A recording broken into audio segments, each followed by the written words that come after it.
కొద్దిసేపటి క్రితమే రెండు రాష్ట్రాల ముఖ్యమంత్రులు ప్రజాభవన్ కి చేరుకున్నారు. ఏపీ ముఖ్యమంత్రి చంద్రబాబు నాయుడుకి రేవంత్ రెడ్డి అలాగే డిప్యూటీ సీఎం బట్టి విక్రమార్క ఇద్దరు కూడా స్వాగతం పలికారు.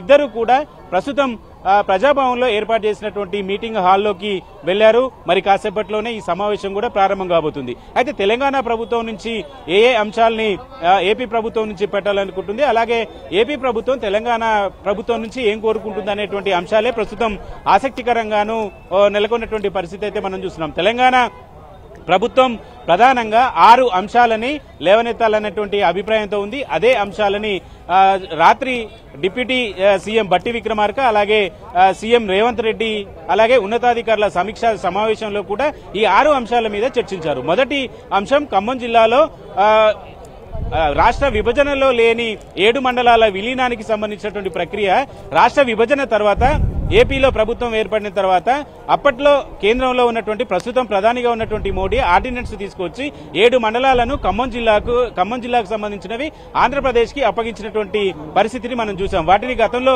వ్యతిరేకించినప్పటికీ తీవ్ర స్థాయిలో దాన్ని ఫైట్ చేసినటువంటి పరిస్థితి కనపడలేదు. కాబట్టి విభజన చట్టంలో లేని 7 మండలాలను ఏపీ ప్రభుత్వం తీసుకుంది. కాబట్టి ఆ 7 మండలాల్ని తిరిగి తెలంగాణకు ఇవ్వాలనేటువంటి డిమాండ్ ని ప్రధానంగా పెట్టాలి అనేటువంటి ఆలోచనతో ప్రభుత్వం. ఎందుకంటే పోలవరం ప్రాజెక్టు నిర్మాణానికి సంబంధించి ఈ 7 మండలాల విలీనం చేస్తే తప్ప పోలవరం ముంపుకు సంబంధించి క్లియరెన్స్ వచ్చేటువంటి అవకాశం లేదు. కాబట్టి అలాంటి ప్రతిపాదన పెట్టినటువంటి పరిస్థితి కనపడింది. దాంతో 7 మండలాలకు సంబంధించి విలీనాన్ని కూడా అప్పట్లో కేంద్రంలో ఫ్రెండ్లీగా ఉన్నటువంటి ఏపీ ప్రభుత్వంతో ఫ్రెండ్లీగా ఉన్నటువంటి మోడీ ప్రభుత్వం 7 మండలాలను ఇచ్చింది. ప్రస్తుతం కూడా ఆ ప్రభుత్వంతో బీజేపీ సన్నిహితంగానే ఉంటున్నటువంటి నేపథ్యంలో ఆ 7 మండలాలు తిరిగి మాకు ఇవ్వాలి అనేటువంటి డిమాండ్ చేస్తుంది. ఎందుకంటే 2 ఏళ్ల క్రితం గోదావరికి వరద ఉధృతి బాగా వచ్చినటువంటి నేపథ్యంలో గోదావరి పోలవరం బ్యాక్ వాటర్ అంతా కూడా పూర్తి స్థాయిలో భద్రాచలాన్ని ముందెచ్చినటువంటి పరిస్థితి కనపడింది. ఈ నేపథ్యంలోనే భద్రాద్రి రాముడికి నష్టం కలిగించేటువంటి అవకాశం ఉంది. వీటితో పాటుగా భద్రాద్రి రాముడికి ఉన్నటువంటి భూములు కావచ్చు, భద్రాచలంలో ఆలయం కావచ్చు, ఈ రెండు కూడా ముంపుకు గురయ్యేటువంటి ప్రమాదం ఉంది. కాబట్టి వాటి నుంచి రక్షించుకునేటువంటి ప్రయత్నం జరగాలి అంటే ముంపుకు గురైనటువంటి 7 మండలాలకు సంబంధించినటువంటి ఆ మండలాల్ని తిరిగి తెలంగాణకు ఇవ్వాలనేటువంటి డిమాండ్ ని వినిపించాలనుకుంటుంది. ఇక తెలంగాణ చెప్పినటువంటి రెండవ ప్రధానమైనటువంటి అంశం ఏంటంటే తిరుమల తిరుపతి దేవస్థానానికి సంబంధించినటువంటి ఆస్తులు అలాగే కమిటీ టీటీడీ బోర్డులో ఉన్నటువంటి బోర్డులో కూడా తెలంగాణకి ప్రాధాన్యత కల్పించాలి, వాటా ఇవ్వాలనేటువంటి అంశాన్ని డిమాండ్ చేస్తుంది. 42:58% ఈ వాటా ఉండాలనేటువంటి అంశాన్ని ప్రధానంగా ప్రస్తావించాలనుకుంటుంది. ఇక విద్యుత్ సంస్థలకు సంబంధించినటువంటి అంశాన్ని గనక మనం చూస్తే విద్యుత్ సంస్థలకు సంబంధించి 2 రాష్ట్రాలు, ఒక రాష్ట్రానికి మరొక రాష్ట్రం అప్పు అయితే ఉన్నటువంటి పరిస్థితి ప్రస్తుతం మనం చూస్తున్నాం.